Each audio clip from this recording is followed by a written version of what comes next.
철학의 바다 시청자 여러분, 안녕하십니까? 우리는 살면서 수많은 사람과 관계를 맺습니다. 가족, 친구, 동료 그리고 우연히 스쳐 지나가는 인연까지. 이 모든 관계 속에서 우리는 성장하고 배우며 때로는 아파하고 치유받기도 합니다. 하지만 진정한 관계를 맺는다는 것이 과연 무엇일까요? 그리고 우리는 어떻게 하면 그런 관계를 만들어갈 수 있을까요? 오늘 이 시간, 진정한 관계 형성에 대한 깊이 있는 이야기를 나누어 보고자 합니다. 이 이야기는 단지 개인적인 친목을 넘어 직장, 사회, 나아가 우리 삶의 전반에 걸쳐 적용될 수 있는 지혜가 될 것입니다. 관계는 인간 존재의 근본적인 부분이며 우리가 세상과 상호작용하는 방식의 핵심을 이룹니다. 단순히 물리적으로 연결되는 것을 넘어 정서적, 심리적 유대감을 형성하는 것이야말로 진정한 관계의 본질이라고 할 수 있습니다. 이러한 관계는 우리의 행복, 건강, 그리고 삶의 질에 지대한 영향을 미치며 때로는 우리가 생각하는 것 이상으로 우리 자신을 규정하기도 합니다. 최근 연구들은 관계 형성의 핵심 요소로 라포레포를 강조합니다. 라포는 단순히 친밀감을 넘어선 상호 신뢰와 이해를 바탕으로 하는 관계를 의미합니다. 이는 일시적인 호감이나 피상적인 연결이 아니라 깊은 공감과 존중을 통해 형성되는 견고한 유대감을 뜻합니다. 직장에서 동료 간의 라포가 형성되면 업무 효율성이 높아지고 창의적인 문제 해결 능력도 향상된다고 합니다. 예를 들어 미국 심리학회 연구에 따르면 직원들이 서로 강력한 라포를 형성할 경우 업무 만족도가 향상되는 것은 물론 조직 전체의 긍정적인 문화 조성에도 크게 기여한다고 합니다. 예측 가능한 행동은 동료들에게 심리적 안정감을 주어 라포 형성에 도움을 줍니다. 이는 비단 직장뿐만이 아닙니다. 의료 현장에서 환자와 의료진 간의 라포는 치료만큼 중요하며 환자를 존중하고 경청하는 자세가 신뢰 구축의 핵심이 됩니다.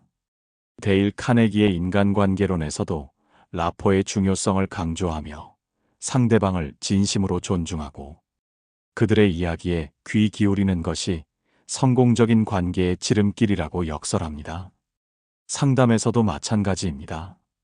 내담자와 상담자 간의 깊은 라포는 내담자가 자신의 이야기를 솔직하게 털어놓고 해결책을 찾아나가는데 결정적인 역할을 합니다.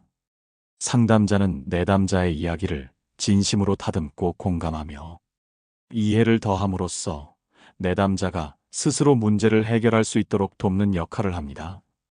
진심으로 이해하고 돕고자 하는 마음이 있다면 자연스럽게 좋은 라포가 형성되는 것이죠. 결국 라포는 모든 관계의 시작점이자 가장 중요한 기반이라고 할 수 있습니다. 라포는 모든 인간관계의 필수적인 요소이며 이를 통해 우리는 타인과 의미 있는 연결을 형성하고 상호 존중과 신뢰의 기반을 다질 수 있습니다. 그렇다면 이 라포를 어떻게 형성할 수 있을까요? 핵심은 바로 효과적인 의사소통 전략에 있습니다. 의사소통은 관계 형성의 기본 중의 기본입니다.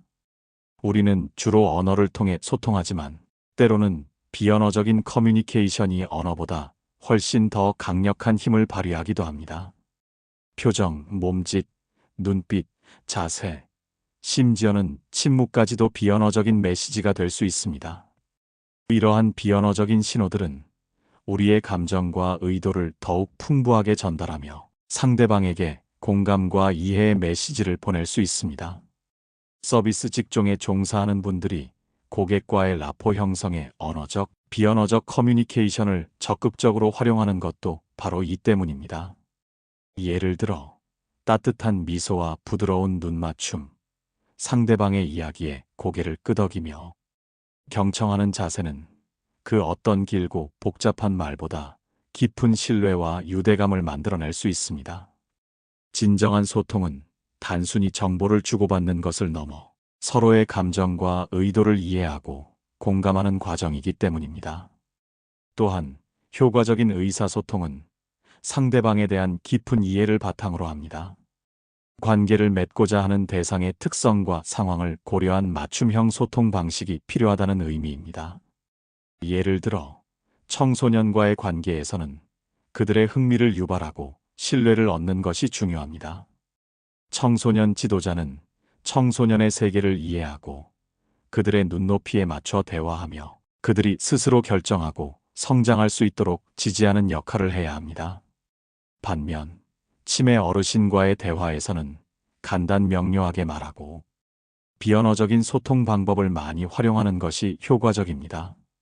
옛 추억을 떠올리게 하는 이야기나 사진, 친근한 몸짓과 표정을 통해 소통을 보충하는 것이 큰 도움이 됩니다. 이는 단순히 말을 전달하는 것을 넘어 상대방의 인지 상태와 정서적 필요를 헤아리는 섬세한 배려가 필요함을 보여줍니다.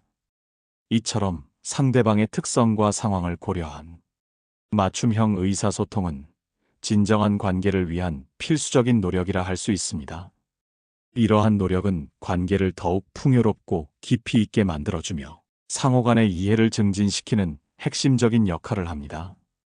관계는 단순히 대화만으로 만들어지지 않습니다.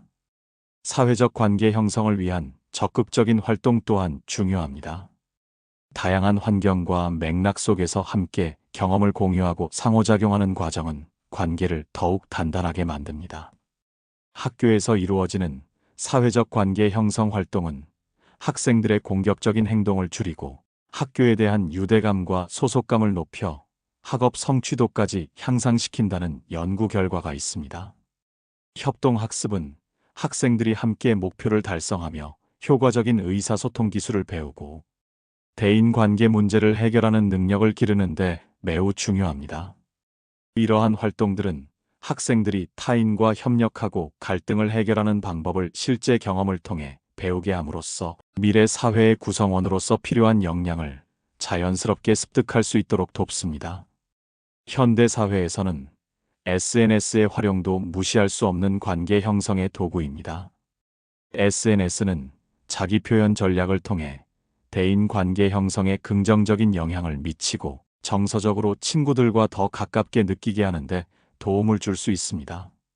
자기 과시, 감정 표출, 관계 관리 등의 전략이 SNS에서 활발히 사용됩니다.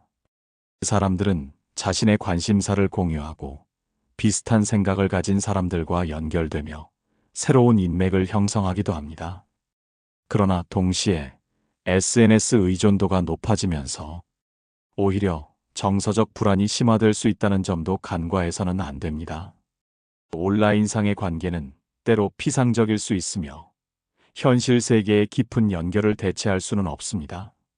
진정한 관계는 온라인이든 오프라인이든 상호 교류와 신뢰를 바탕으로 형성된다는 것을 기억해야 합니다. 중요한 것은 양질의 관계를 구축하는 것이며 이는 단순히 많은 사람과 연결되는 것을 넘어 깊이 있는 상호작용을 의미합니다. 관계 형성에 영향을 미치는 또 다른 중요한 요소는 바로 사회자본입니다. 사회자본은 개인이나 집단이 가지고 있는 사회적 관계망의 질과 양을 의미하며 이는 공감 및 의사소통 능력과 밀접하게 관련되어 있습니다. 온라인과 오프라인에서의 균형 잡힌 교류를 통해 우리는 사회자본을 형성하고 확장할 수 있습니다. 예를 들어 커뮤니티 활동, 자원봉사, 동호회 참여 등은 오프라인에서 새로운 관계를 맺고 사회자본을 축적하는 좋은 방법입니다. 이와 함께 온라인에서도 의미 있는 교류를 통해 관계를 유지하고 확장하는 것이 중요합니다. 그리고 무엇보다 중요한 것은 개인의 심리적 특성입니다. 긍정적인 자아, 존중감과 자기 노출 성향은 관계 형성에 긍정적인 영향을 미칩니다. 자신을 사랑하고 있는 그대로 드러낼 수 있는 용기가 있을 때 타인과 더욱 깊고 진실한 관계를 맺을 수 있습니다. 자기 자신을 이해하고 받아들이는 것이 건강한 관계를 시작하는 첫걸음입니다. 정서가 불안한 사람은 SNS 의존도가 높고 이는 때때로 정서 불안을 더욱 악화시킬 수 있다는 연구 결과도 있습니다. 자신의 내면을 들여다보고 건강한 방식으로 감정을 관리하는 것이 타인과의 관계뿐만 아니라 자신의 삶의 질을 높이는 데 필수적입니다. 또한 진실성은 관계 형성의 근간이 됩니다. 진실하고 위선적이지 않는 것, 자신의 내면과 외면이 일치하는 것이야말로 타인과의 신뢰를 쌓는 가장 확실한 길입니다. 거짓된 모습은 아무리 능숙하게 숨기려 해도 언젠가는 드러나기 마련이며 이는 관계의 파열로 이어질 수밖에 없습니다. 진실성은 관계의 지속 가능성을 결정하는 핵심 가치이며 이를 통해 우리는 상호 존중과 신뢰의 관계를 구축할 수 있습니다. 위선적인 행동이나 거짓된 태도는 단기적으로는 이득이 될 수 있지만 장기적으로는 관계를 좀먹는 독이 됩니다. 자신의 생각과 감정을 솔직하게 표현하되 상대방에 대한 배려와 존중을 잊지 않는 것이 중요합니다. 물론 모든 관계가 긍정적이지만은 않습니다. 최근 들어 관계 중독에 대한 경계의 목소리가 높아지고 있습니다. 관계 중독은 특정 관계에 지나치게 의존하여 자신을 잃어버리거나 관계가 왜곡된 형태로 발전하여 부정적인 영향을 미치는 상태를 말합니다. 이는 자율성을 잃고 타인의 인정에만 매달리게 되는 위험한 상황을 초래할 수 있습니다. 관계 중독 연구는 아직 제한적이지만 최근 사회 문제와 관련하여 관심이 증가하고 있습니다. 데이트 폭력과 같은 사회 문제와도 관련성이 언급될 만큼 관계 중독은 사회적 관심과 주의가 필요한 부분입니다. 건강한 관계는 서로의 성장을 돕고 지지하지만 중독적인 관계는 오히려 개인의 삶을 피폐하게 만들 수 있다는 점을 항상 명심해야 합니다. 자신이 관계에 지나치게 의존하고 있지는 않은지, 관계 속에서 자신의 자율성과 정체성을 잃어가고 있지는 않은지 스스로를 점검해보는 것이 중요합니다. 건강한 관계는 서로의 경계를 존중하고 각자의 독립된 삶을 유지하면서도 함께 성장할 수 있는 기반을 제공합니다. 우리는 살아가면서 수많은 기억을 만들어갑니다. 그런데 흥미롭게도 기억은 재구성되는 과정에서 왜곡될 수 있습니다. 이는 거짓 기억으로 불리기도 하며 우리가 경험한 것을 있는 그대로 저장하기보다 현재의 감정이나 정보에 따라 재해석되는 경향이 있다는 것을 의미합니다. 이러한 거짓 기억은 때때로 우리의 정체성과 사회적 관계에 미묘한 영향을 미치기도 합니다. 예를 들어 과거의 좋지 않은 경험을 과장하거나 왜곡하여 현재의 관계에 대한 부정적인 편견을 형성할 수도 있습니다. 이는 우리가 타인과의 관계에서 너무 쉽게 단정짓거나 과거의 특정한 기억에 갇혀 현재의 관계를 재단하는 것을 경계해야 함을 시사합니다. 관계는 고정된 것이 아니라 끊임없이 변화하고 발전하는 생명체와 같습니다. 과거에 얽매이지 않고 현재의 관계에 집중하며 미래를 향해 열린 마음을 가지는 것이 중요합니다.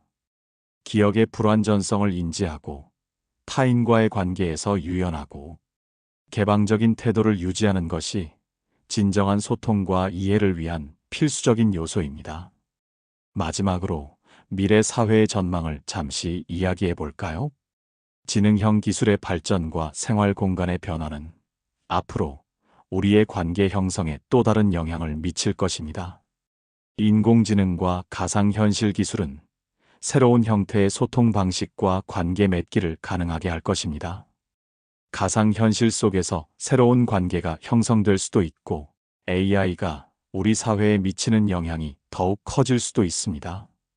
이러한 변화 속에서도 변하지 않는 본질은 바로 진정성 있는 소통과 상호 존중이라는 것을 잊지 말아야 합니다. 기술이 아무리 발전하더라도 인간 본연의 필요인 소속감과 유대감은 여전히 중요할 것입니다. 우리는 새로운 기술을 활용하여 관계를 더욱 풍요롭게 만들 수 있지만 그 중심에는 항상 인간적인 가치와 윤리가 자리 잡아야 합니다. 개인의 웰빙과 사회적 관계 형성에 대한 깊은 고민은 미래 사회에서도 지속적으로 이루어져야 할 철학적인 과제가 될 것입니다. 결론적으로 진정한 관계를 만들고 싶다면 우리는 라포 형성에 힘쓰고 효과적인 언어적, 비언어적 의사소통을 숙달해야 합니다. 또한 건강한 사회활동에 참여하고 긍정적인 자아를 구축하며 관계에서 진실성을 유지해야 합니다. 그리고 무엇보다 중요한 것은 관계를 맺음에 있어 자신을 잃지 않고 타인에게 의존하기보다 서로의 독립성을 존중하는 자세를 갖는 것입니다. 관계는 선택의 연속이며 그 선택은 우리의 삶을 만들어갑니다. 나는 나의 선택이다라는 사르트르의 말처럼 우리의 삶과 관계는 우리 스스로가 만들어가는 작품입니다. 우리는 주체적인 존재로서 자신의 삶과 관계를 선택하고 형성해 나갈 책임이 있습니다. 타인의 시선이나 사회적 기대에 갇히지 않고 오롯이 자신만의 가치와 의미를 찾아가는 과정이 바로 진정한 관계 형성을 위한 길입니다. 철학의 바다에서 오늘 이 이야기가 여러분의 삶과 관계에 작은 지혜를 더해 주었기를 바랍니다. 다음 시간에도 흥미로운 철학적 사유를 가지고 여러분을 찾아뵙겠습니다. 감사합니다.